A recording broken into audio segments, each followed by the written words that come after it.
Mi radio escupe estática antes de que la voz del capitán resuene en el pequeño auricular que llevo pegado al oído. Suena tranquilo, casi aburrido, mientras anuncia una pequeña falla mecánica a todo el barco. Miente. Llevo suficiente tiempo en este negocio para saber que la calma en la voz de un capitán es directamente proporcional a la magnitud del desastre. Nadie en el puente de mando usa ese tono de funeral, a menos que estemos realmente jodidos. El murmullo de los pasajeros, una ola de quejas y suspiros de gente rica a la que se le acaba de arruinar una tarde de cócteles, se filtra por los pasillos. Para ellos es un inconveniente. Para mí es el primer nudo en la boca del estómago. El aire aquí abajo, en los pasillos de la tripulación, siempre huele igual. Una mezcla de metal, productos de limpieza y el sudor de 1000 personas que trabajan sin parar para que los de arriba puedan olvidar que el mundo real existe. Es mi mundo. Prefiero este olor honesto a la fragancia artificial de los ambientadores de los salones de lujo. Camino a paso rápido, mis botas de goma apenas hacen ruido sobre el linóleo desgastado. Mi equipo ya está en sus puestos, nerviosos, mirándome en busca de respuestas que no tengo. Solo les doy la misma mirada que mi sargento nos daba en la marina. Una mezcla de no pregunten y hagan su maldito trabajo. La orden fue clara. Doble guardia en todos los accesos a los pisos inferiores. Nadie sube, nadie baja sin mi autorización expresa. Oficialmente es para que los técnicos puedan trabajar en la falla sin ser molestados. La verdad es mucho más sucia. La verdad está encerrada en la enfermería del Deck 3 y empezó a gritar hace una hora. Bueno, gritar no es la palabra correcta. Son sonidos que no había escuchado nunca y he escuchado a hombres morir de formas horribles. Esto es diferente. Es un sonido húmedo, gutural, como si alguien intentara arrancarse las cuerdas vocales desde dentro. Todo comenzó con una llamada del Dr. Carter. Era de madrugada. Su voz, normalmente la de un chico idealista recién salido de la facultad, sonaba rota, delgada como un hilo a punto de quebrarse. Elena, tienes que venir. Es sobre el pasajero de la excursión VIP, el señor Henderson. No dio más detalles, pero no hizo falta. Sabía exactamente a quién se refería. Uno de los intocables, un pez gordo de alguna corporación que pagó una fortuna por un tour privado en esa pequeña isla caribeña de la que zarpamos ayer. Un lugar que ni siquiera aparecía en los folletos turísticos oficiales. Cuando llegué, la puerta de la unidad de aislamiento de la enfermería estaba cerrada con llave desde dentro. 2 de mis hombres estaban fuera, con los ojos como platos, sin atreverse a moverse. Podía escuchar los golpes. No eran golpes de pánico, de alguien pidiendo ayuda. Eran golpes rítmicos, constantes, como si un animal pesado estuviera embistiendo la puerta una y otra vez. Le hice una seña a uno de mis hombres y me pasó la llave maestra. El corazón me latía con una fuerza extraña. No era solo adrenalina. Era una sensación helada de que lo que sea que hubiera al otro lado no pertenecía a este barco. Lo que vi dentro todavía se repite en mi cabeza cada vez que cierro los ojos. La habitación, normalmente impecable, parecía el escenario de una masacre. El equipo médico volcado, bandejas de instrumental por el suelo.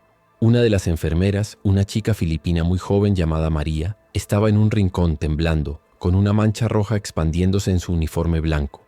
Y en el centro, el Dr. Carter, pálido como un fantasma, intentando sujetar al señor Henderson, que estaba atado a la cama con correas de seguridad. Pero las correas estaban a punto de ceder. El señor Henderson, un hombre que 2 días antes había estado quejándose porque su champán no estaba lo suficientemente frío, ya no era él. Su piel tenía un tono grisáceo, enfermizo, y sus ojos estaban completamente inyectados en sangre, pero no había reconocimiento en ellos. Estaban vacíos, fijos en un punto más allá de la pared.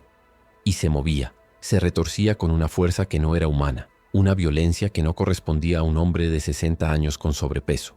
El sonido gutural que había escuchado por la radio venía de su garganta. La correa de su brazo derecho se rompió con un chasquido seco. El brazo se liberó y se agitó en el aire, y vi la herida. En su mano había una mordedura de aspecto terrible, hinchada y de un color púrpura oscuro, casi negro en los bordes. Parecía la mordedura de un animal, pero era inconfundiblemente humana. Antes de que pudiera procesarlo, el señor Henderson se giró y se abalanzó sobre el Dr. Carter.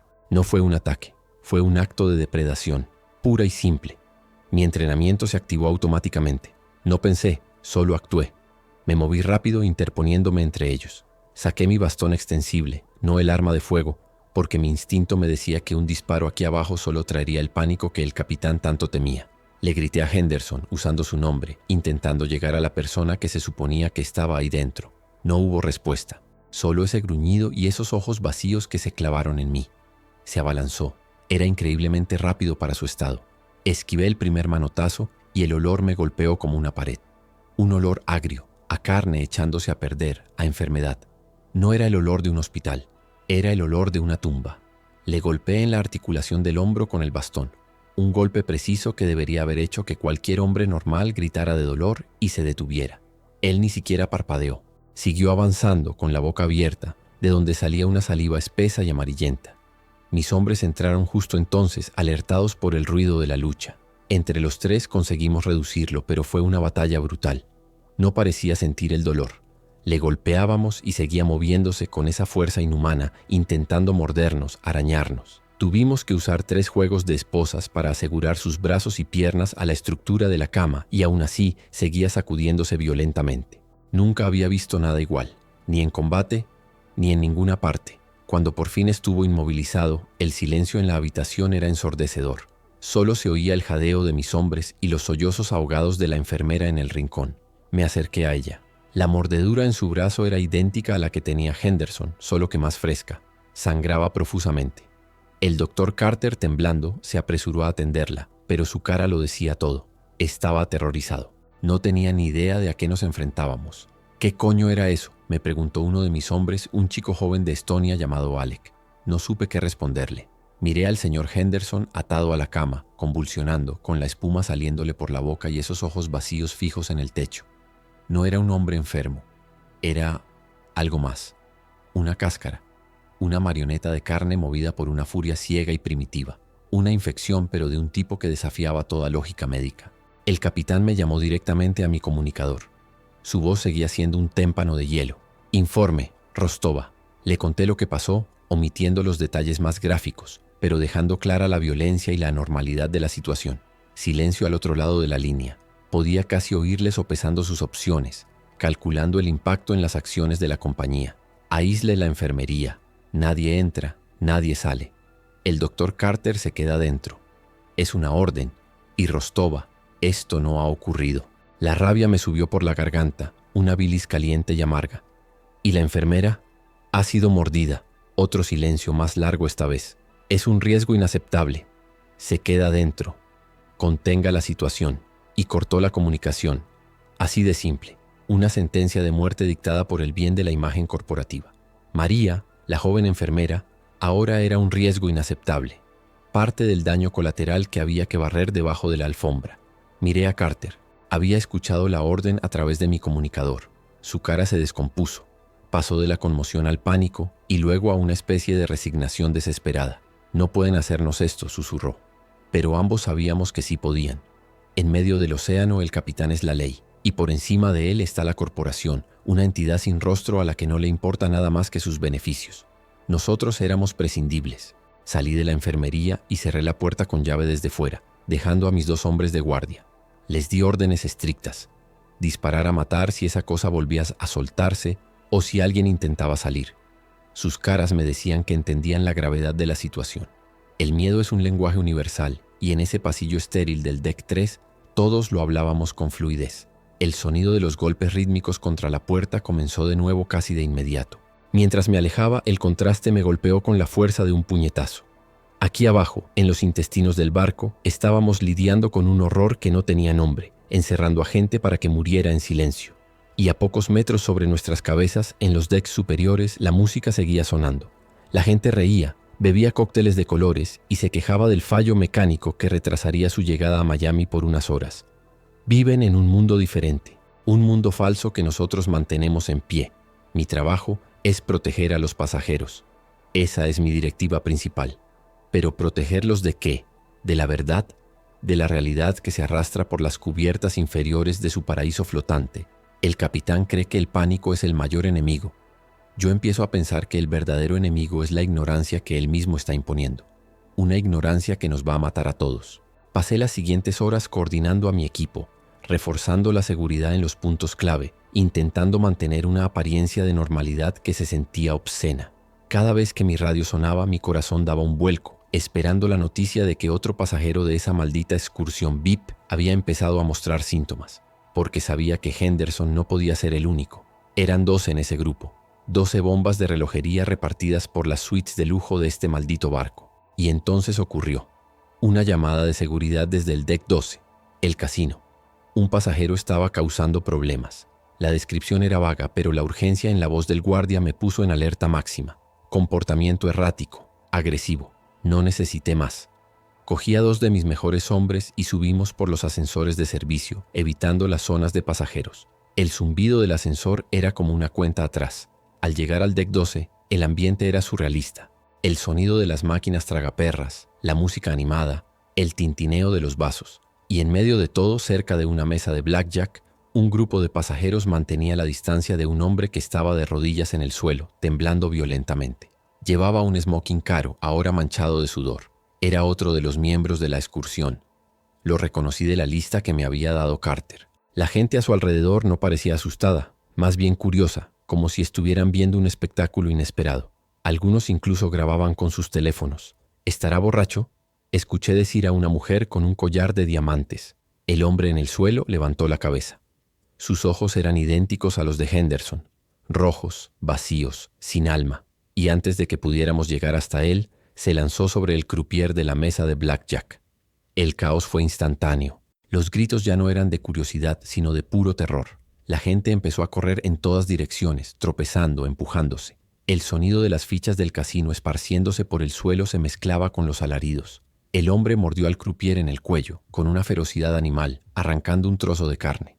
La sangre arterial salpicó el fieltro verde de la mesa. La escena era irreal, una pesadilla sacada de una película de terror proyectada en el salón más opulento del mundo. Tuvimos que abrirnos paso a la fuerza entre la multitud que huía. Cuando llegamos al hombre, ya se había levantado y se dirigía hacia una mujer que se había caído al suelo. No había duda. No había tiempo para contención. Grité a mis hombres: ¡fuego! El sonido de los disparos fue brutalmente alto en el espacio cerrado del casino. 3 disparos en el pecho. El hombre trastabilló, pero no cayó. Siguió avanzando. Era imposible. Tuve que hacerlo yo. Me acerqué, con la pistola firme en mis manos, el pulso martilleando en mis sienes. Apunté a la cabeza. No hay entrenamiento en el mundo que te prepare para esto, para dispararle a un hombre que parece un hombre, que viste como un hombre, pero que ya no lo es. Apreté el gatillo. El estruendo resonó en mis oídos. El hombre cayó como un saco de patatas, y un silencio espantoso se apoderó del casino, roto solo por el sonido de una máquina tragaperras que seguía girando, celebrando un premio que nadie iba a reclamar. Ahora el secreto había terminado. Cientos de personas lo habían visto. La mentira del capitán se había hecho añicos contra el suelo de mármol del casino. Miré a mi alrededor. Caras de pánico, de incredulidad. Teléfonos todavía apuntando en mi dirección. Ahora no solo tenía que contener una infección, tenía que contener un motín. El miedo es contagioso, mucho más rápido que cualquier virus. Y en este barco acababa de desatarse una epidemia de terror. Recibí la llamada que esperaba.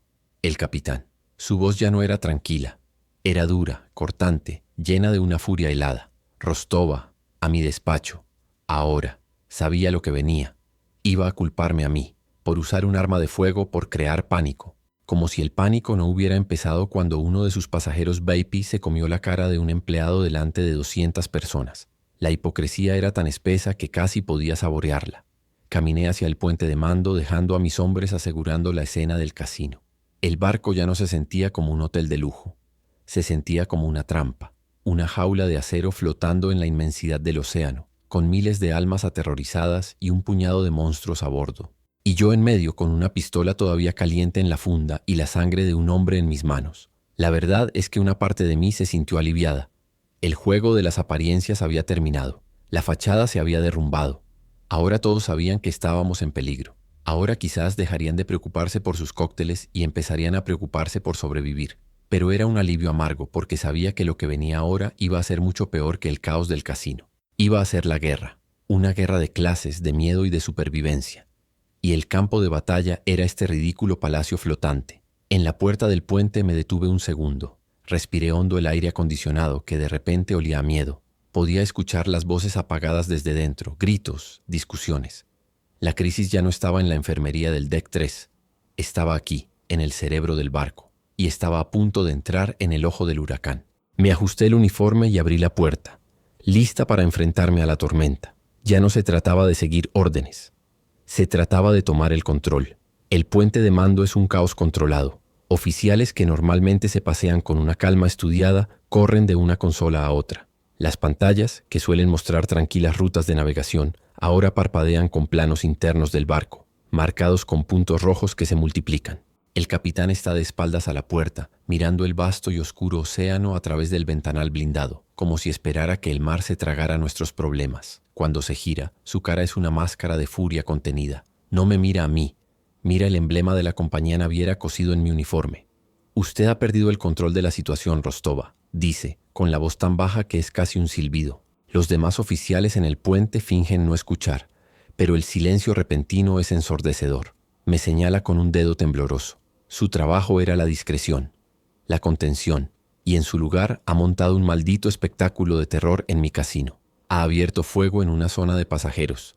El veneno en sus palabras es palpable. No le importa el croupier muerto. Le importa la demanda judicial que se avecina. Me mantengo firme, con las manos entrelazadas a la espalda, en una postura militar que sé que le irrita. Señor, el control se perdió en el momento en que un pasajero infectado intentó arrancarle la cara a un empleado. Lo que yo hice fue detener una masacre y evitar que esa cosa llegara a más gente. Mi voz es fría, desprovista de emoción. No voy a disculparme por haber hecho mi trabajo. La contención falló porque la premisa era errónea. Esto no es un pasajero enfermo. Es una amenaza biológica activa y extremadamente agresiva. Su rostro se enrojece. Se acerca a mí, invadiendo mi espacio personal. Su trabajo es seguir mis órdenes. Y mi orden fue aislar el problema, no anunciarlo al mundo con una puta balacera. Justo en ese momento, una de las consolas emite un pitido agudo. Un joven oficial, con la cara perlada de sudor, se gira hacia el capitán. Señor, tenemos un incidente en el restaurante Amalfi. En el deck 8, múltiples heridos. Se habla de ataques, similares a los del casino. La arrogancia del capitán se desinfla como un globo pinchado. Se queda mirando al oficial, luego a mí. La realidad, la jodida y sangrienta realidad, acaba de derribar la puerta de su puente de mando y le ha escupido en la cara. Ya no puede culparme a mí. El problema no soy yo, el problema son los otros 10 pasajeros de la maldita excursión VIP. Están repartidos por todo el barco. 10 minas antipersona a punto de estallar en mitad de una fiesta. Se aleja de mí, pasándose una mano por la cara y se derrumba en su silla. Por primera vez desde que le conozco, parece un hombre viejo y asustado. Mira los puntos rojos que parpadean en el mapa del barco. Ya no es un incidente aislado, es un brote. Cell el deck 8, ordena con voz temblorosa. Nadie entra, nadie sale, que la seguridad se encargue. La facilidad con la que condena a todo un piso del barco me revuelve el estómago. Está amputando miembros para intentar salvar un cuerpo que ya está podrido por dentro. Es entonces cuando toma la decisión que lo cambia todo. Aprieta un botón en su consola y su voz resuena en todo el barco. No es la voz tranquila y corporativa de antes. Es la voz de un hombre al límite. Atención a todos los pasajeros y tripulación. Estamos experimentando una emergencia de biocontención. Por su seguridad se ruega a todos los pasajeros que regresen a sus camarotes inmediatamente. La tripulación debe esperar instrucciones en sus puestos designados. Esto no es un simulacro. El mensaje es vago, pero la palabra biocontención cuelga en el aire como una sentencia. El pánico controlado que el capitán tanto temía acaba de ser liberado oficialmente. Mientras el caos empieza a resonar a través de los comunicadores, siento una mano en mi brazo. Me giro y me encuentro con Kenji Tanaka, el ingeniero jefe. Un hombre japonés, pequeño y delgado, con unas manos cubiertas de grasa y una mirada que ve a través de las gilipolleces. Siempre le he respetado. Él es el que hace que este monstruo de metal flote y funcione. Él es la sangre y los huesos de este lugar, no el capitán. Rostova, dice en voz baja pero firme. Mi gente y yo necesitamos saber qué está pasando de verdad. Sin mentiras. Controlamos las máquinas, el agua, la luz. El barco es nuestro, pero no podemos trabajar a ciegas. Asiento. Él tiene razón. La tripulación, la gente invisible que vive y muere en las cubiertas inferiores, son ahora la pieza más importante del tablero. Los pasajeros son solo carga, carga peligrosa y asustada. Ven conmigo, le digo, y por primera vez actúo sin pedir permiso al capitán.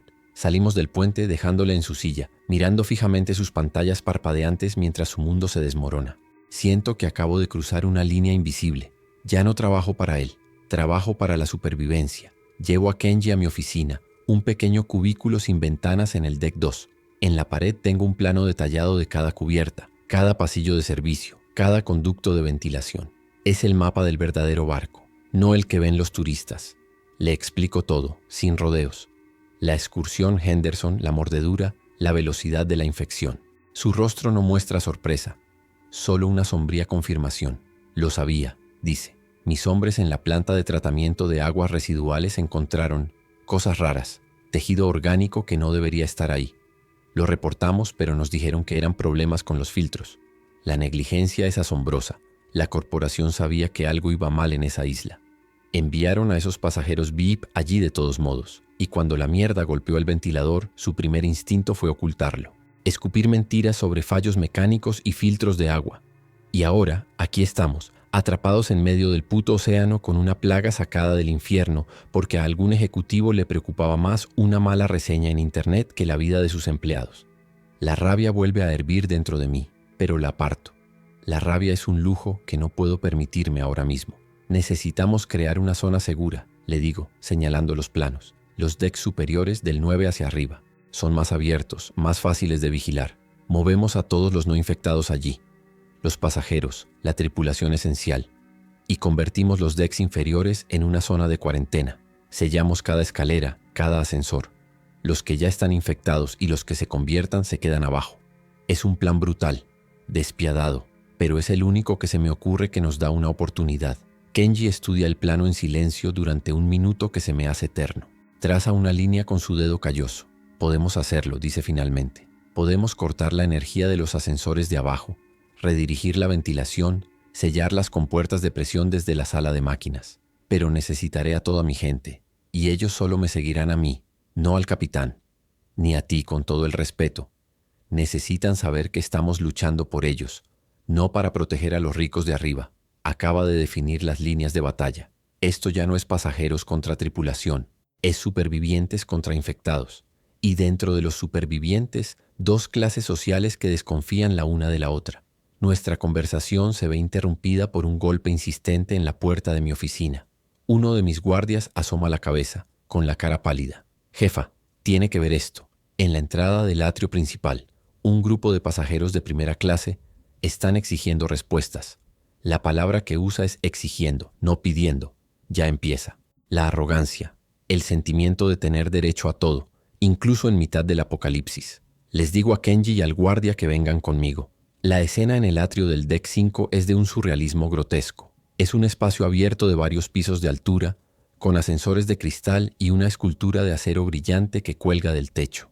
Cientos de pasajeros confundidos y asustados se agolpan en el espacio, pero un pequeño grupo se ha separado del resto. Están impecablemente vestidos, con trajes de diseño y joyas que valen más que mi sueldo de 10 años. Y al frente de ellos está un hombre alto, de pelo plateado y una sonrisa condescendiente. Mr. Sterling, el abogado corporativo. Lo reconozco de la lista de la excursión VIP. No parece enfermo, solo parece furioso. «Ah, la jefa de seguridad», exclama cuando me ve, con un sarcasmo que chorrea de cada sílaba. Quizás usted pueda darnos una explicación coherente de por qué su personal está tratando este barco como una prisión militar y por qué el capitán nos está alimentando con cuentos de hadas sobre una biocontención. Se cruza de brazos esperando una respuesta, como si estuviera en una sala de juntas. No entiende la situación. Cree que esto es un problema de servicio al cliente. Le miro directamente a los ojos, sin dejarme intimidar por su traje de miles de dólares. Señor Sterling, hay una infección a bordo. Es agresiva, es violenta y se transmite por contacto directo con fluidos. Ahora mismo mi única prioridad es la seguridad de las 3.000 personas que hay en este barco. Le recomiendo encarecidamente que vuelva a su suite y espere instrucciones. Mi tono no admite discusión, pero él no es de los que escuchan. Se ríe, una risa seca y desagradable. Seguridad. ¿Se refiere a disparar a sus clientes en medio del casino? He hablado con mi bufete por teléfono satelital. La responsabilidad legal de la compañía por este desastre es astronómica y créame, cuando lleguemos a puerto me aseguraré personalmente de que usted y todos los responsables de esta negligencia criminal acaben en la ruina. La amenaza es tan absurda, tan fuera de lugar, que casi me río en su cara. Puerto. Él todavía cree que vamos a llegar a un puerto. Señor Sterling, le digo, dando un paso hacia él, bajando la voz para que solo él y su grupito de élite puedan oírme. Su dinero ya no vale nada aquí. Sus abogados no están en este barco. Su estatus social es irrelevante. Lo único que importa ahora es si eres capaz de seguir una orden simple que podría salvarte la vida, o si te interpones en mi camino. Y si te interpones en mi camino, Te quitaré de en medio, ¿está claro? Mi voz es un susurro helado, y por primera vez veo un destello de incertidumbre en sus ojos. Él no es el único problema. El pánico se está extendiendo como un reguero de pólvora. Puedo oír gritos esporádicos de diferentes cubiertas. La gente está empezando a atrincherarse en sus camarotes, o peor aún, a formar grupos, a saquear las tiendas de lujo, buscando, ¿qué? ¿Joyas? ¿Perfumes? La estupidez humana en situaciones de crisis nunca deja de sorprenderme. Necesitamos imponer el orden, y rápido, antes de que nos matemos entre nosotros, antes de que la infección tenga la oportunidad de hacerlo. Regresamos a mi oficina, el improvisado centro de mando de esta guerra no declarada. Kenji y yo nos ponemos a trabajar en el plan. Él se encargará de coordinar a la tripulación para asegurar las áreas de ingeniería y los sistemas vitales. Yo me encargaré de la parte táctica. Mover a los pasajeros, establecer barricadas, crear un perímetro seguro. Es una tarea logística monumental, casi imposible. Tenemos que evacuar y asegurar 5 cubiertas, moviendo a miles de personas aterrorizadas, mientras cazamos a los infectados que aún no se han manifestado. Mi comunicador vuelve a sonar. Es la voz temblorosa del Dr. Carter, desde la enfermería sellada. Elena, soy yo. Tienes que escuchar. La enfermera, María. La progresión es increíblemente rápida. Fiebre alta, convulsiones, luego. La agresividad. Tardó menos de 3 horas. Y Elena, no se detiene, no se cansa. Sigue golpeando la puerta. Lleva horas. No es biológicamente posible. La energía que está gastando, su voz se quiebra. Y Henderson se ha soltado una de las ataduras. No sé cuánto tiempo más aguantará la puerta. La información de Carter es aterradora y vital. 3 horas. Esa es nuestra ventana de tiempo desde una mordedura hasta la conversión. ¿Cuánta gente fue mordida o expuesta en el casino y en el restaurante Amalfi antes de que pudiéramos sellar las zonas? 100, 200. El número de posibles nuevos infectados me marea. Y no tenemos forma de encontrarlos a todos. Se están escondiendo en sus camarotes, pensando que solo tienen un rasguño sin saber que llevan una sentencia de muerte dentro de ellos. Kenji, le digo, con una nueva urgencia en mi voz. Necesitamos el control del sistema de megafonía y de las cámaras de seguridad. Ahora mismo. El capitán ha perdido el derecho a controlar el flujo de información.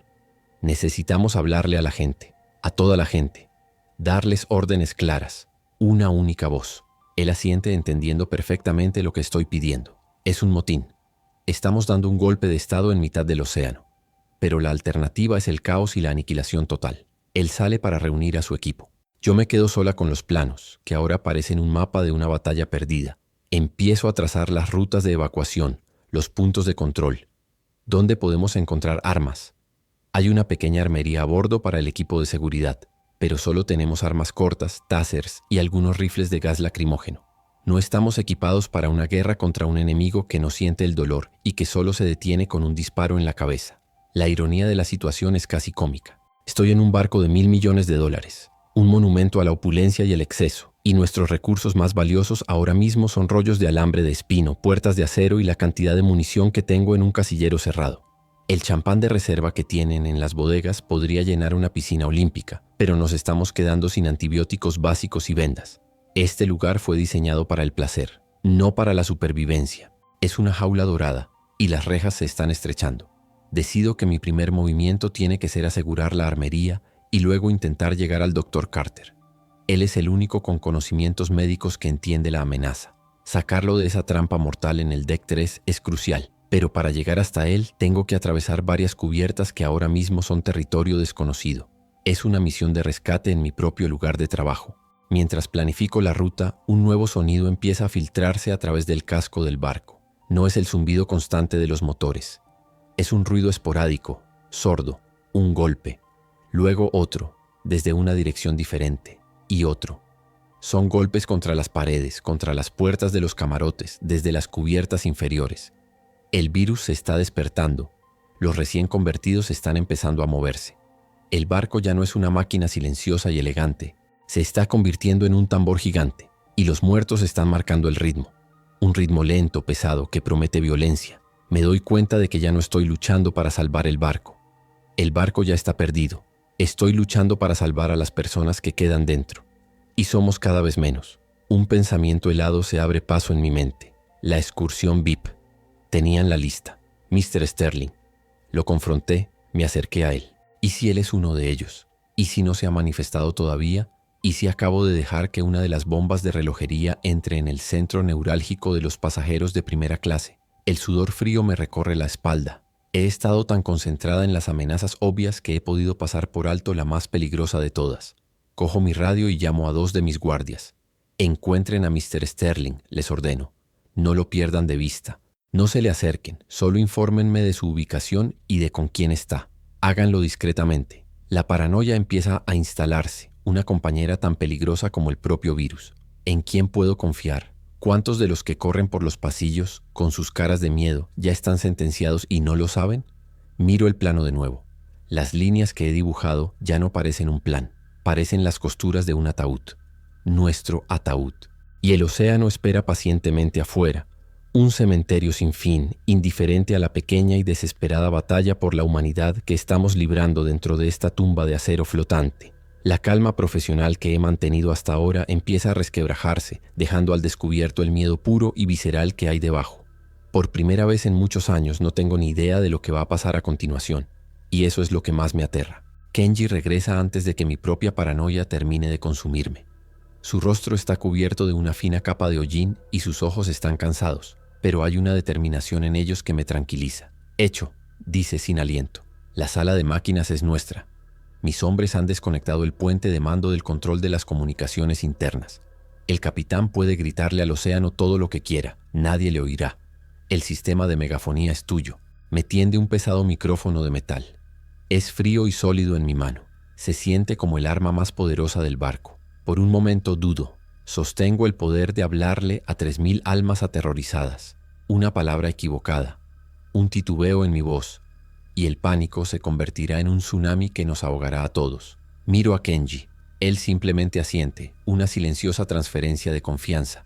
No hay vuelta atrás. Aprieto el botón y el leve chasquido resuena en la pequeña oficina. Respiro hondo. El olor a metal y sudor llena mis pulmones. Atención. Habla la jefa de seguridad, Elena Rostova. Mi voz suena extraña, amplificada, resonando en cada pasillo, cada camarote, cada rincón de este barco enfermo. Lo que el capitán llamó una emergencia de biocontención es una infección. Se transmite por mordeduras o contacto con la sangre de los infectados. Los infectados son extremadamente violentos y no razonan. Ya no son las personas que conocían. Hago una pausa dejando que la brutal honestidad cale. Se acabaron las mentiras. Se acabó el lenguaje corporativo. Para sobrevivir, deben seguir mis órdenes sin dudar. Este es el plan. Mi voz se vuelve más dura, más autoritaria. Todos los supervivientes, pasajeros y tripulación deben evacuar a las cubiertas superiores. Del deck 9 al 14. Repito, todos a los decks 9, 10, 11, 12, 13 y 14. Usen las escaleras principales del atrio central y de popa. Dejen sus pertenencias. Solo lleven agua, medicinas si las necesitan y a sus hijos. Muévanse ahora. Tenemos muy poco tiempo. Suelto el botón. El silencio que sigue es pesado, expectante. Y entonces empieza. Es un rugido. Un sonido compuesto por miles de sonidos individuales. Puertas abriéndose de golpe, gritos, llantos, el estruendo de muebles volcados. Es el sonido de la colmena siendo pateada. Desde mi oficina puedo sentir la vibración del pánico a través de la estructura del barco. La gran migración ha comenzado. Le hago una seña a mi equipo. Vamos. Tenemos que controlar el flujo, evitar estampidas. Salimos corriendo hacia el atrio central. La escena que nos recibe es el infierno. Un torbellino de cuerpos moviéndose en todas direcciones. La gente se empuja, se pisotea. El lujo del atrio, con sus acabados de latón y sus alfombras de diseño, se ha convertido en el escenario de una evacuación caótica. Es un río de humanidad desbordado, y nosotros somos unas pocas piedras intentando cambiar su curso. Grito órdenes, mi voz se desgarra, pero se pierde en el estruendo general. Mis hombres y yo nos abrimos paso a la fuerza, usando nuestros cuerpos como barreras, creando un embudo humano hacia las escaleras principales. Mantengan la calma, muévanse en orden, grito, sabiendo que es inútil. El miedo no entiende de orden. Veo a una madre que ha perdido a su hijo, gritando su nombre desesperadamente. Veo a un anciano caer al suelo y ser engullido por la multitud. No podemos detenernos. Ayudar a uno significa sacrificar a 100. Es una matemática brutal que me está carcomiendo por dentro. Es en medio de este caos cuando ocurre lo inevitable. Un hombre, en medio de la escalera del deck 6, Se detiene de repente.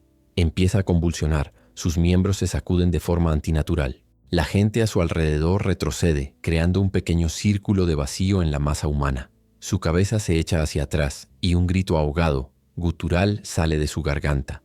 Es uno de ellos. Se está convirtiendo delante de todos. No hay tiempo para pensar. La multitud se detiene paralizada por el horror, bloqueando la única vía de escape. «Alec», le grito a mi hombre más cercano. «Ahora». Alec levanta su pistola. Duda por una fracción de segundo. La cara del hombre convulsionando es la de un simple turista, un padre de familia. Pero esa fracción de segundo es casi fatal. El hombre deja de temblar, sus ojos se abren rojos y llenos de furia y se lanza sobre la mujer más cercana. El disparo de Alec resuena en el atrio, un trueno de metal que silencia a la multitud por un instante. La bala da en la cabeza del hombre. Cae al instante. La mujer a la que atacaba grita con la sangre de él salpicada en su cara. El shock colectivo dura solo un segundo y luego el pánico se multiplica por 10. La gente grita, empuja con más fuerza intentando huir de la escena. La ejecución pública, tan horrible como ha sido, ha servido para un propósito. Les ha mostrado que la amenaza es real. Ahora corren por sus vidas, no por un simple aviso. Mientras la marea de gente sigue subiendo, el equipo de Kenji empieza a trabajar desde abajo. Escucho el sonido metálico y resonante de las compuertas de emergencia cerrándose. Un sonido profundo, final. Están sellando las cubiertas inferiores una por una. Deck 4, Deck 5, Deck 6. Cada golpe de acero es como el clavo en la tapa de un ataúd. Estamos dividiendo el barco en dos, el mundo de los vivos y la tumba de los muertos. Cuando los últimos supervivientes rezagados llegan a la relativa seguridad del Deck 9, cerramos las últimas barreras. Pesadas puertas cortafuegos que normalmente solo se usan en simulacros. Kenji y sus hombres las refuerzan con todo lo que encuentran. Sueldan placas de acero, atrancan las puertas con vigas de metal. El sonido de los golpes desde el otro lado comienza casi de inmediato. No son muchos por ahora, pero están ahí. Estamos atrapados aquí arriba con ellos justo debajo de nuestros pies. La zona segura es un caos. Miles de personas de todas las clases sociales hacinadas en los salones, en las cubiertas de las piscinas, en los restaurantes. La tripulación acostumbrada a servir ahora comparte el mismo espacio que sus antiguos amos. La tensión es palpable. Pero antes de que pueda empezar a organizar este manicomio, me llega un nuevo problema. Mr. Sterling. Él y un grupo de unos 50 pasajeros de primera clase no están en la zona común. Han tomado el control del restaurante más exclusivo del barco, el Olympus Club, en el Deck 14. Han bloqueado las entradas con mesas de caoba y sofás de terciopelo. Cuando me acerco con dos de mis guardias, uno de los hombres de Sterling, vestido con un ridículo blazer náutico, nos apunta con una pistola de bengalas. Esta es una zona privada. No pueden entrar. Me abro paso hasta la barricada improvisada y me enfrento a Sterling. Está bebiendo un whisky de una botella carísima, tan tranquilo como si estuviera en su club de campo. Sterling, ¿qué coño cree que está haciendo? Necesitamos a todo el mundo junto, donde podamos protegerlos. Él me mira por encima del borde de su vaso. Discrepo. No tengo intención de compartir mis últimos días con esta chusma. Nosotros tenemos nuestros propios suministros, nuestra propia seguridad. Nos las arreglaremos solos. Considere esto una secesión. Miro más allá de él. Han saqueado la cocina y la bodega del restaurante. Tienen cajas de comida gourmet y vino para meses. Y lo que es más preocupante, veo a dos miembros del personal de seguridad del barco con ellos, los que solían vigilar la joyería. Llevan sus armas reglamentarias. Han elegido un bando. Han elegido el dinero. Me doy cuenta de que no tengo los hombres ni los recursos para asaltar su fortaleza de la arrogancia. No ahora.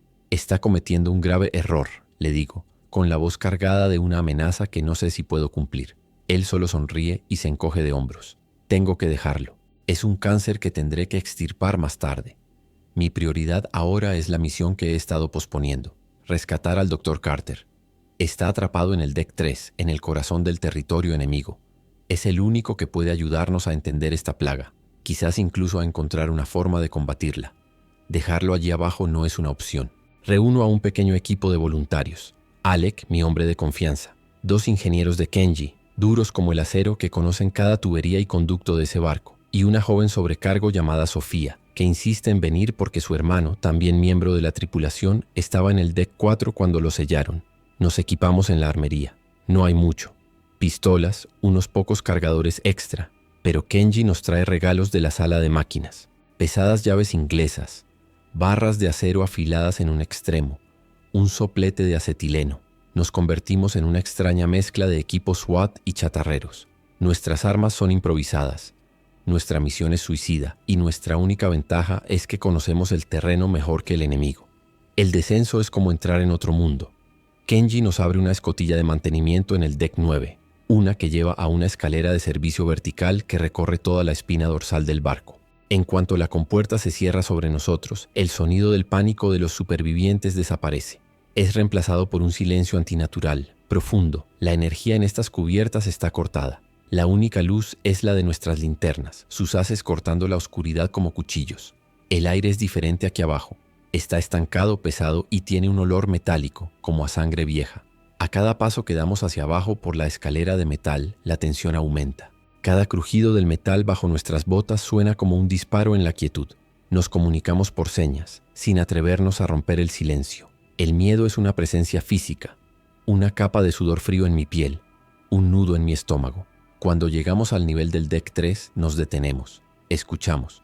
Al principio nada, solo el leve goteo de agua de una tubería rota en algún lugar cercano. Luego lo oigo. Un sonido suave, rítmico, un rasguño, como el de un animal atrapado en una pared.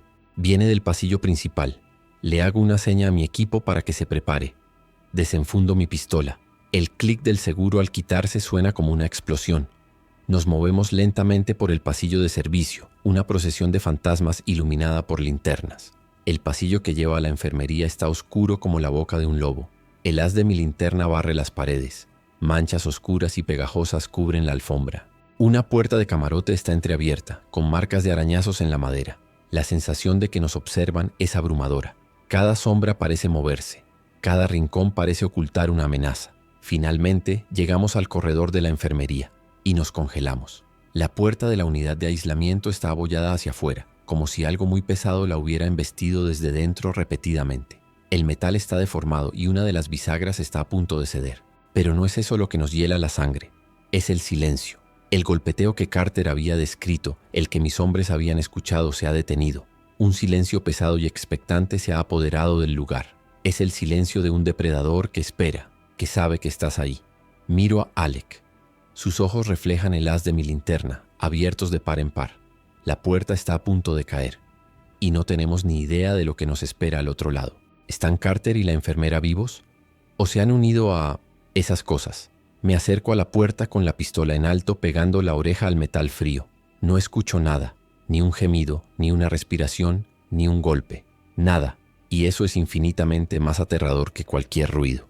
Es como estar de pie frente a la jaula de un tigre y descubrir que la puerta está abierta y la jaula vacía. La trampa está tendida y nosotros acabamos de entrar en ella. De repente un ruido metálico y agudo resuena a nuestras espaldas, al final del pasillo por el que acabamos de venir. Un conducto de ventilación en el techo se abre de golpe y algo cae al suelo en la oscuridad. El haz de mi linterna se gira bruscamente y por una fracción de segundo ilumina una figura agachada, delgada y rápida, que se escabulle hacia las sombras. Era demasiado rápido para ser humano y venía de los conductos. No solo están en los pasillos, están en las paredes. Mi corazón se dispara en mi pecho. Esto es un error. Hemos subestimado gravemente la situación. No estamos entrando en una zona de cuarentena. Estamos entrando en su nido. Y acabamos de hacerles saber que estamos aquí. Otro ruido, esta vez desde nuestra izquierda. La puerta entreabierta de un camarote se cierra de golpe. Nos están rodeando. Están jugando con nosotros. Miro a mi equipo. Sus caras, iluminadas por el baile nervioso de sus linternas, son máscaras de terror. Sofía ahoga un sollozo. Uno de los ingenieros de Kenji levanta su barra de acero, sus nudillos blancos por la fuerza con que la aprieta. El plan de rescate se ha convertido en una lucha por nuestra propia supervivencia. Atrapados en un pasillo oscuro, a kilómetros del resto de la humanidad, con monstruos en las sombras que nos rodean. Prepara el soplete, le susurro al ingeniero que lo lleva. Vamos a tener que abrirnos paso a la fuerza. Mi voz intenta sonar segura, pero es un esfuerzo inútil. El miedo es un sabor metálico en mi boca. Me vuelvo hacia la puerta abollada de la enfermería. Si Carter sigue vivo, está ahí dentro. Pero para llegar a él tenemos que atravesar el infierno. Y el infierno acaba de darse cuenta de nuestra presencia. «Encendedlo», le grito al ingeniero, un hombre corpulento llamado Miguel. El siseo del soplete de acetileno rasga el silencio y una llama azulada y furiosa cobra vida, iluminando nuestros rostros aterrorizados con una luz fantasmal. Es el sonido más ruidoso que he escuchado en mi vida, una invitación a gritos para cualquier cosa que aceche en la oscuridad. El haz de la llama golpea la bisagra superior de la puerta y el metal empieza a chillar y a ponerse al rojo vivo. Las chispas vuelan por todas partes, pequeños meteoritos en nuestra noche privada. El olor a metal quemado llena el aire, espeso y acre. Detrás de nosotros, en el pasillo, los ruidos aumentan. Ya no son rasguños sutiles, son golpes, gruñidos, el sonido inconfundible de cuerpos moviéndose rápidamente en la oscuridad. Están viniendo. La llama del soplete es un faro que los guía directamente hacia nosotros. «Más rápido, Miguel», grita Alec, apuntando con su linterna y su pistola en direcciones opuestas, intentando vigilar todas las sombras a la vez. Con un último gemido metálico, la bisagra cede. La puerta cuelga precariamente, sujeta solo por la cerradura. «Atrás», ordeno. Miguel apaga el soplete, sumergiéndonos de nuevo en la oscuridad, rota solo por nuestras linternas. Doy una patada brutal a la puerta. Se abre hacia adentro con un estrépito y nos abalanzamos al interior de la enfermería, girándonos al instante para bloquear la entrada con nuestros cuerpos y un pesado carrito de instrumental médico. La escena dentro es una pesadilla de Jackson Pollock pintada en rojo y blanco. La sangre está en las paredes, en el suelo, en el techo. Salpicaduras, regueros, huellas de manos. El olor a hierro y a matadero es tan fuerte que me provoca arcadas. La cama donde estaba atado Henderson está vacía. Las correas de cuero y acero están destrozadas, rotas por una fuerza monstruosa. No hay rastro de él. Y entonces la vemos. En el rincón más alejado, agachada como un pájaro herido, está la enfermera. María, o lo que queda de ella. Está increíblemente delgada, su cuerpo contorsionado en un ángulo imposible. Lleva puesto su uniforme blanco, ahora hecho jirones y cubierto de sangre seca. Su cabeza se mueve a espasmos, con tics rápidos y nerviosos. Cuando levanta la cara hacia la luz de nuestras linternas, ahogo un grito. Sus ojos son pozos negros de locura, y su boca está abierta en una mueca silenciosa y perpetua. De repente, un gemido ahogado viene de un armario de suministros metálico. Carter está vivo, pero nuestra presencia lo ha delatado. La cabeza de María gira bruscamente hacia el sonido, con una velocidad de serpiente. Se pone en pie de un salto, no como una persona, sino como un insecto desplegando sus patas. Se mueve con una agilidad aterradora, antinatural. Sus pies apenas tocan el suelo manchado de sangre. Se lanza hacia el armario, ignorándonos por completo. Su objetivo es Carter. Alec y yo abrimos fuego simultáneamente. El estruendo de los disparos en la pequeña habitación es ensordecedor, doloroso. 2, 3, 4 balas le dan en el torso. Tropieza pero no cae. Sigue avanzando con los brazos extendidos, los dedos convertidos en garras. No siente nada. El dolor no existe para estas cosas. Sofía, la joven sobrecargo, suelta un grito de pura rabia y miedo. Se lanza hacia adelante con la pesada llave inglesa que le dio Kenji y la blande con todas sus fuerzas. El sonido del metal golpeando el cráneo es nauseabundo, un ruido húmedo y crujiente que jamás olvidaré. La criatura que era María se desploma en el suelo, finalmente inmóvil. Sofía se queda de pie temblando, con el arma improvisada goteando algo oscuro. Alec abre la puerta del armario de una patada. El Dr. Carter cae al suelo, hecho un ovillo, temblando incontrolablemente. Está cubierto de, no sé, algún tipo de líquido antiséptico. El olor es abrumador. Lo siento, balbucea. Me rocié con esto. El olor parece confundirlos. Es un genio, incluso en su terror. Ha sobrevivido durante horas en un armario a pocos metros de dos de esas cosas gracias a su ingenio. Lo ponemos en pie. Está en shock, pero parece ileso. Henderson susurra, señalando un conducto de ventilación abierto en el techo. Se metió por ahí. Son listos, Elena. Aprenden. Usan los conductos. Se esconden. La confirmación de mis peores temores me cae como una losa de hielo. Esto no es un virus ciego. Es un parásito que convierte a sus huéspedes en depredadores astutos. Los golpes contra la puerta de la enfermería se vuelven frenéticos. Ya no son golpes, son embestidas. El pesado carrito de instrumental que pusimos como barricada empieza a deslizarse por el suelo ensangrentado. No aguantará mucho. Tenemos que salir de aquí, grita Miguel. Por donde hemos venido. No hay otra opción. Tenemos que volver a enfrentarnos al pasillo oscuro, pero ahora sabemos que no está vacío. Empujamos el carrito y salimos al pasillo como una unidad. Carter en el centro, protegido por nosotros. El pasillo ya no está en silencio, está lleno de ellos. Veo al menos 4 figuras en la penumbra, al final del corredor, bloqueando nuestro camino hacia la escalera. Y de las puertas de los camarotes a ambos lados, oigo más rasguños, más gruñidos. Estamos en una trampa mortal. ¡Corred!, grito. No os detengáis por nada. Disparamos mientras corremos, apuntando a las cabezas. Las balas se pierden en la oscuridad. El retroceso de las armas sacude nuestros brazos. Uno de ellos cae, pero los otros siguen viniendo con esa velocidad inhumana, sus siluetas recortadas contra la lejana luz de emergencia de la escalera. Son más de los que podemos abatir. Estamos a mitad del pasillo cuando una de las puertas de camarote a nuestra derecha se abre de golpe. Una figura sale de la oscuridad total y se abalanza sobre nosotros. Es demasiado rápido, demasiado cerca. Agarra a Miguel, el ingeniero, por el chaleco y lo arrastra hacia la oscuridad del camarote. Su grito es horrible, un sonido gutural de puro terror que es cortado abruptamente por un ruido húmedo y desgarrador. ¡Miguel!, grita el otro ingeniero. Intenta volver, pero lo agarro del brazo con una fuerza que no sabía que tenía. «No podemos, ya está muerto, corred». La culpa me quema la garganta. Dejar a un hombre atrás es la máxima traición, pero mi mente, fría y calculadora, sabe que volver es un suicidio. Su muerte tiene que servir para algo. Tiene que darnos los segundos que necesitamos para escapar. Llegamos a la escalera de servicio, tropezando sin aliento, con el sonido de los gruñidos y los pies arrastrándose justo detrás de nosotros. Alec y el ingeniero se meten en el hueco, empezando a subir. Yo me quedo abajo, con Carter y Sofía, disparando al pasillo para cubrir nuestra retirada. Veo sus ojos brillando en la oscuridad como los de los animales. Son tantos. ¿De dónde han salido todos? Subimos la escalera a toda prisa con el corazón en la garganta. Sofía llora en silencio mientras trepa. Carter sube con una agilidad sorprendente impulsado por la adrenalina. Yo soy la última.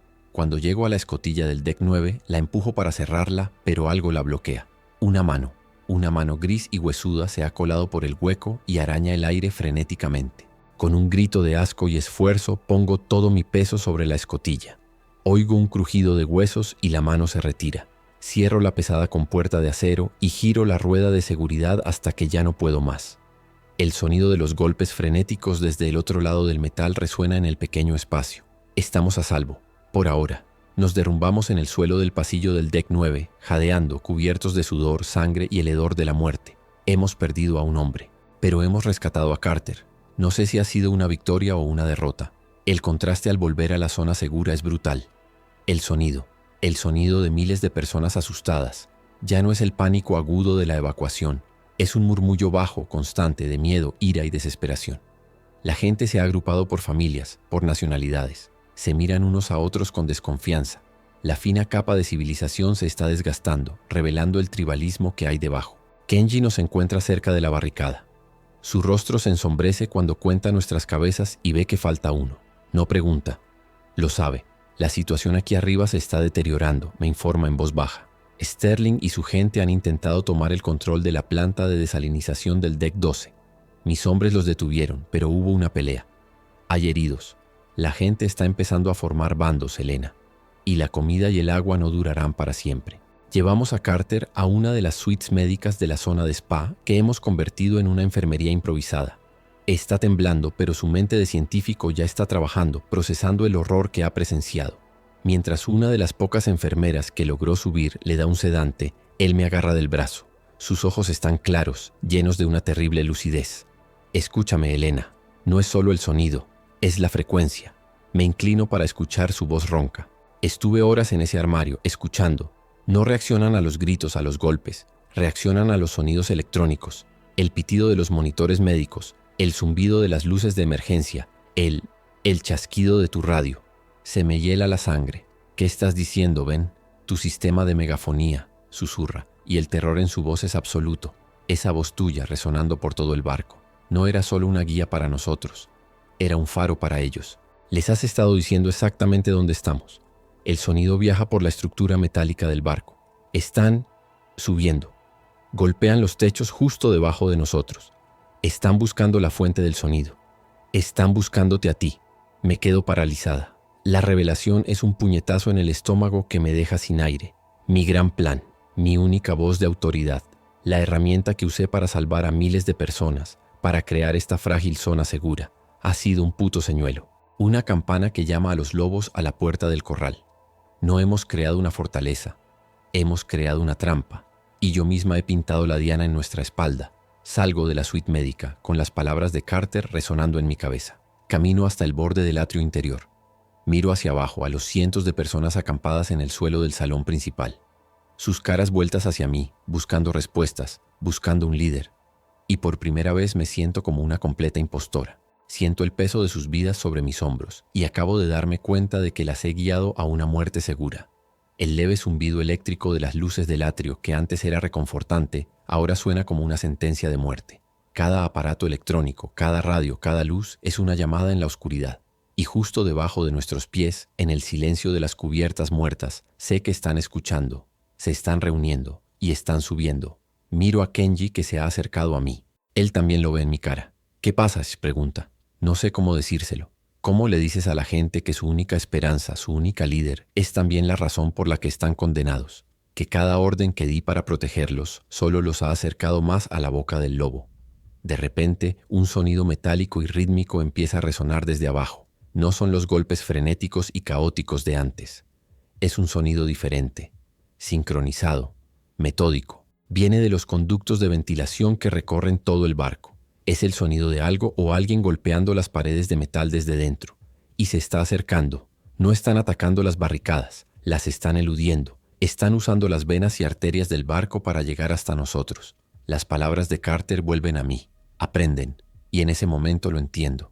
No están cazando al azar. Tienen un objetivo. Quieren llegar a la fuente del sonido, el puente de mando, mi oficina. Los sistemas de comunicaciones están llevando a cabo un asedio táctico contra nosotros. Y el ingeniero jefe de su ejército de muertos es el señor Henderson, el primer infectado, el que escapó por los conductos de la enfermería. Él es el que les está enseñando. Él es el que los está guiando. Y viene a por nosotros. El sonido rítmico que sube por las paredes del barco es el latido de un corazón monstruoso. Y está acelerando. El pánico empieza a extenderse por la multitud como una onda expansiva, un murmullo de terror que amenaza con convertirse en un grito colectivo. Sé que si empiezan a gritar, si el pánico se desata, será el fin. El ruido los atraerá en masa. El plan de la fortaleza ha fracasado. Necesitamos uno nuevo, ahora mismo. Ven, Kenji, conmigo, ordeno. Mi voz un susurro ronco. Nos reunimos en un rincón, lejos de las miradas aterrorizadas. Ven, has dicho que les atraen las frecuencias electrónicas, el zumbido de la electricidad. Él asiente con los ojos muy abiertos. Sí, es una hipótesis, pero lo corto. Es todo lo que tenemos. Kenji, ¿podemos cortar toda la energía no esencial de las cubiertas superiores? Todo. Las luces, la música ambiental, los sistemas de entretenimiento. Todo. Kenji me mira comprendiendo inmediatamente las implicaciones. Puedo hacerlo desde el panel de control de emergencia del Deck 10. Pero Elena, sumirás a 3,000 personas en la oscuridad total. El pánico será incontrolable. Será una carnicería. Tiene razón. Es una apuesta demencial. Cambiar un depredador que podemos entender por otro que no. El miedo colectivo en la oscuridad. Es una apuesta que tenemos que hacer, respondo. Mi decisión es firme. Es mejor enfrentarse al pánico de nuestra propia gente que a un ejército de esas cosas. Hazlo. Dales un aviso de 1 minuto por la megafonía. Diles que es para evitar la detección. Y luego, apágalo todo. Me giro hacia Ben Carter. Y reza para que tu hipótesis sea correcta, doctor. Mi tono es más duro de lo que pretendía. El miedo y la culpa me están envenenando. Justo cuando Kenji se va para ejecutar la orden, me doy cuenta de una falla fatal en mi plan. El Olympus Club, exclamo. Sterling y su estúpida fortaleza de lujo. Ellos no están conectados a la red principal de pasajeros. Los restaurantes exclusivos tienen generadores de respaldo para emergencias. Seguirán teniendo luces, música. Serán el único faro de sonido en todo el barco. La única luz en un océano de silencio. Serán un blanco. Alex, Sofía, conmigo, ordeno, cogiendo una pesada hacha de incendios de la pared. Vamos a imponer un apagón. No vamos a negociar esta vez. No hay tiempo. Corremos hacia el Deck 14, mientras la voz de Kenji resuena por última vez en la megafonía, anunciando el inminente apagón. La gente grita confundida, pero no me detengo. Cuando llegamos a la barricada del Olympus Club, el contraste es enfermizo. Desde dentro se oye música clásica y el tintineo de copas. Están celebrando su supervivencia mientras el resto del barco se prepara para sumergirse en la oscuridad. Sterling, grito, golpeando la barricada con el hacha. Apague sus generadores. Ahora, nos está poniendo a todos en peligro. Una pequeña trampilla en la barricada se abre y la cara sonriente y enrojecida por el alcohol de Sterling aparece. Ah, la reina de los plebeyos. Lamento informarle de que esta colonia privada no sigue sus directivas. Aquí tenemos luz, tenemos vino y no tenemos intención de vivir como ratas en la oscuridad. Váyase. La trampilla se cierra. La arrogancia de este hombre es un suicidio colectivo. Justo en ese momento, las luces principales del pasillo parpadean y se apagan. Kenji ha cumplido la orden. Todo el barco, excepto esta pequeña isla de estúpida opulencia, se sumerge en la oscuridad. Nuestras linternas son ahora las únicas fuentes de luz. Y el silencio. El silencio es total. Y en ese silencio, la música clásica que sale del restaurante suena como un grito de guerra. Entonces oímos un nuevo sonido. Un ruido de metal retorciéndose justo encima del restaurante. Un sonido que viene de los conductos de ventilación. Los golpes rítmicos que habíamos oído abajo han vuelto, pero ahora están aquí, justo encima de nosotros, justo encima de ellos. Sterling, imbécil, le grito. Vienen a por usted. Abra la puerta. La respuesta es un crujido ensordecedor. Una de las grandes rejillas de ventilación del techo, justo en el pasillo, se desprende y cae al suelo con un estrépito. Y del agujero negro del conducto, algo cae. Es Henderson. Aterriza en el suelo con una agilidad arácnida, su smoking hecho jirones, sus ojos brillando con una inteligencia maligna bajo la luz de nuestras linternas. Y detrás de él, más figuras empiezan a salir de los conductos. El ejército de muertos ha llegado, y han venido directamente a la fuente del ruido. El caos dentro del restaurante es instantáneo. Oigo los gritos de pánico, el sonido de cristales rotos. La música se detiene bruscamente. Sterling y sus amigos privilegiados finalmente se enfrentan a la realidad que su dinero no puede comprar.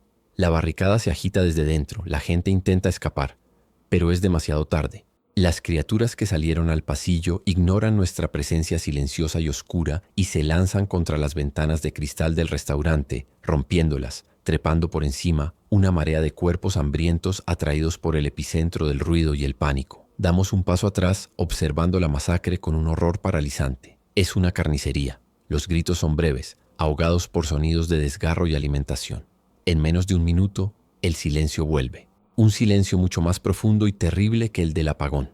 Hemos ganado la batalla del silencio, pero el coste ha sido de 50 almas. Doy la orden de sellar ese pasillo. Soldar cada puerta. El Olympus Club es ahora una tumba. Una lección brutal para el resto de los supervivientes. Los días que siguen son extraños, irreales. Vivimos en una penumbra silenciosa, comunicándonos con susurros. El miedo se ha transformado. Ya no es un pánico agudo, sino una tensión sorda y constante, la sensación de estar permanentemente observado por algo que espera pacientemente en la oscuridad. El barco se ha convertido en un submarino fantasma, deslizándose en silencio por un océano infinito, una mota de polvo llena de vida susurrante en la inmensidad de la muerte. Los golpes han cesado. Parece que el plan ha funcionado. Una noche estoy de guardia en el puente de observación, que ahora está completamente a oscuras. Miro las estrellas, que brillan con una intensidad que nunca había visto, sin la contaminación lumínica del barco. El silencio es casi absoluto, roto solo por el suave murmullo del viento sobre el casco. Me he acostumbrado a él, le he cogido el gusto a esta paz aterradora. Y entonces lo oigo. No viene de dentro del barco, viene de fuera, a través del agua. Es música, una melodía lejana y extraña como la de un vals de principios del siglo XX, tocada por un gramófono desafinado. Me quedo helada. Alec, que está de guardia conmigo, también la oye. ¿Qué coño es eso?, susurra. Cojo los prismáticos de visión nocturna de la estación de emergencia. Barro el horizonte oscuro. Y entonces lo veo. A unos 5 kilómetros de distancia, otro barco. Es otro crucero casi tan grande como el nuestro. Y está completamente iluminado. Cada cubierta, cada camarote, cada salón brilla con una luz desafiante en la oscuridad. La música, ese vals fantasmal, viene de allí. Es como ver una ciudad flotante en medio de la nada. Salvación. La palabra parpadea en mi mente, pero algo está mal, muy mal. El barco no se mueve en línea recta, deriva girando lentamente sobre sí mismo. Y a pesar de las luces y la música, no hay ninguna señal de radio, ninguna llamada de socorro. Solo esa música de carnaval macabro que flota sobre el agua. Carter, a quien hemos llamado, sube al puente, mira por los prismáticos, y un escalofrío recorre su cuerpo. Elena, él dice, su voz apenas un hilo de voz, su inteligencia, su capacidad de adaptación. Creo que la hemos subestimado de una forma que no podíamos ni imaginar. Apunto los prismáticos hacia el puente de mando de ese otro barco. La lente es potente. Puedo distinguir figuras a través de los ventanales iluminados. No son personas. Se mueven como se movía María en la enfermería, con espasmos, con tics rápidos, con movimientos rítmicos y repetitivos como marionetas rotas. Están bailando.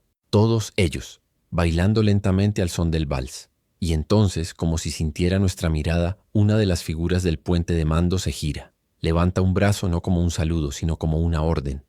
Y muy lentamente el gigantesco barco fantasma deja de girar. Sus motores, que debían estar al ralentí, cobran vida con un rugido sordo que viaja a través del agua. Las luces de proa, potentes como soles, se encienden y nos barren, cegándonos. Y el barco empieza a moverse, directamente hacia nosotros. Ya no hay duda. No es un barco de supervivientes. Es como el nuestro, un barco que ha caído. Pero el virus allí ha hecho algo diferente. Ha evolucionado. No solo ha creado depredadores astutos, ha creado operadores. Las criaturas han aprendido a manejar la máquina que los transporta. No es una llamada de socorro, es una llamada de caza. Y nosotros, en nuestro silencio y nuestra oscuridad, hemos sido descubiertos. Nos quedamos allí, en el puente oscuro de nuestro barco silencioso, observando cómo la ciudad flotante de los muertos se acerca cada vez más, con su música infernal creciendo en volumen. Una promesa de lo que nos espera. Hemos sobrevivido a la caída de nuestro propio pequeño mundo, solo para descubrir que el océano ya no está vacío. Ahora está lleno de otros cazadores. Y este, el más grande de todos, viene a reclamar nuestro barco. El silencio ya no es nuestro escudo.